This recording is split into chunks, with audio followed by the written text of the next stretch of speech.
Kita beralih ke informasi luar negeri. Presiden Amerika Serikat Joe Biden kemarin mengajak warga Amerika bersatu dan memberi kesempatan kepada Biro Penyidik Federal atau FBI untuk menyelidiki percobaan pembunuhan bakal capres dari Partai Republik Donald Trump Sabtu sore lalu. Wartawan Voice of America (VOA) Eva Mazureva menyampaikan laporannya dari Washington DC.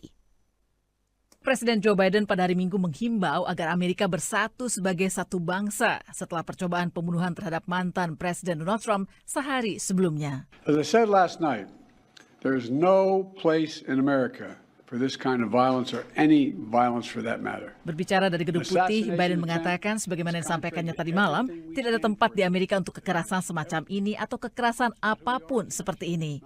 Percobaan pembunuhan itu bertentangan dengan semua yang kita perjuangkan, ujar Biden. Ini bukan jati diri kita sebagai bangsa, ini bukan Amerika.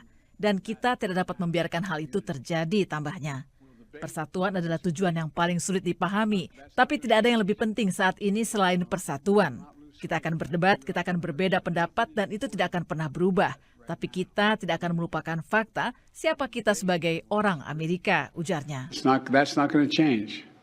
But we're going to not lose sight of fact who we are as Americans. Lebih jauh, Biden mengajak semua pihak untuk membiarkan Biro Penyidik Federal FBI dan juga badan-badan federal lainnya bekerja dan tidak membuat asumsi tidak berdasar. I urge everyone please, don't make assumptions about his motives or his affiliations. Let the FBI do their job. Kami belum memiliki informasi tentang motif penembak. Kami tahu siapa dia, tapi saya ingin mendesak semua orang, tolong jangan membuat asumsi tentang motif atau afiliasinya.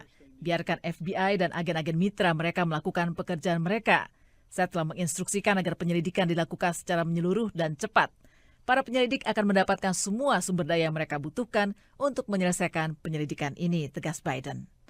Sebelumnya pada Minggu pagi, mantan Presiden Amerika Donald Trump mengatakan lebih penting dari sebelumnya Amerika harus berdiri kuat, teguh, dan tidak membiarkan kejahatan menang. Hal ini disampaikannya lewat platform media sosialnya Truth Social sehari setelah upaya pembunuhan terhadapnya. Trump akan secara resmi dinominasikan sebagai calon presiden dari Partai Republik dalam konvensi nasional partai itu di kota Milwaukee, Wisconsin yang akan dimulai pada hari Senin ini untuk kemudian bertarung melawan calon dari Partai Demokrat Joe Biden dalam pemilu presiden 5 November nanti. Ketua Komite Nasional Partai Republik Michael Whatley memastikan hal itu. Right, we're going to be nominating President Trump for the president, and we're going to be nominating a vice president. They're going to give their speeches to accept those nominations, and then we're going to move back into the field. Trump mengatakan ia berharap dapat berpidato di hadapan rakyat Amerika pada hari Kamis 18 Juli dalam konvensi partai tersebut. Biro Penyidik Federal mengatakan telah mengidentifikasi seorang tersangka, namun belum menentukan motif upaya pembunuhan terhadap Trump, yang merupakan aksi kekerasan politik paling menarik perhatian luas dalam lebih dari 4 dekade terakhir. FBI mengatakan Thomas Matthew Crooks, warga Battle Park, Pennsylvania yang berusia 20 tahun, telah menjadi subjek yang terlibat dalam penembakan itu. Crooks yang lulus SMA 2 tahun lalu terdaftar sebagai anggota Partai Republik. Namun saat berusia 17 tahun, Crooks juga memberikan sumbangan politik sebesar $15 kepada ACT Blue, satu komite aksi politik yang menggalang dana untuk para politisi sayap kiri dan Partai Demokrat.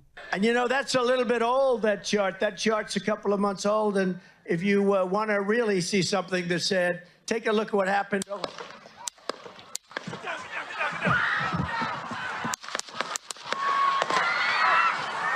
Sekitar 6 menit setelah Trump naik ke atas panggung untuk berkampanye, terdengar beberapa letusan senjata api. Trump tampak memegang telinga kanannya dan kemudian merunduk di belakang podium yang langsung dikelilingi oleh beberapa agen Secret Service.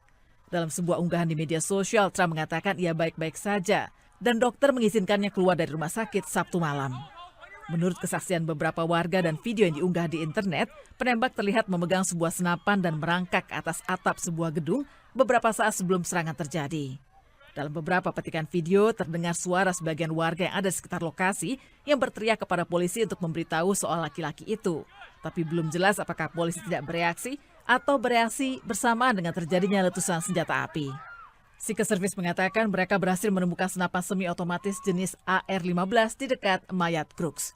Insiden penembakan ini dengan cepat menimbulkan pertanyaan tentang perlindungan yang diberikan Secret Service terhadap Trump. Meskipun badan federal itu menolak pernyataan sebagian besar pendukung Trump yang sama sekali tidak benar bahwa Secret Service telah menolak permintaan untuk menambah personil keamanan bagi Donald Trump. Juru bicara Secret Service Anthony Guglielmi menegaskan, faktanya baru-baru ini kami justru menambah sumber daya dan teknologi, juga kemampuan perlindungan sebagai bagian dari peningkatan perjalanan kampanye beliau, ujarnya. Para pemimpin faksi Partai Republik di DPR mengatakan akan meluncurkan penyelidikan penuh terhadap insiden penembakan itu dan meminta Direktur Secret Service Kimberly Chatli untuk menghadiri sidang dengar pendapat tentang hal itu. Pemimpin juga ikut menyampaikan rasa simpati pada Donald Trump, diantaranya adalah Presiden Rusia Vladimir Putin, sebagaimana disampaikan oleh juru bicara Kremlin Dmitry Peskov. Jika Perdana Menteri Israel Benjamin Netanyahu, like all Israelis, my wife Sarah and I were shocked by the horrific assassination attempt on the life of President Donald Trump. Presiden Venezuela Nicolás Maduro, quiero en nombre de Venezuela entera, de nuestro pueblo, rechazar y repudiar el atentado contra el expresidente Donald Trump, desearle su pronta recuperación. hingga Perdana Menteri Australia Anthony Albanese. Along with all Australians, I was shocked by the terrible scenes at former President Trump's campaign event in Pennsylvania. Saya Fomas Revo undur diri, sampai nanti.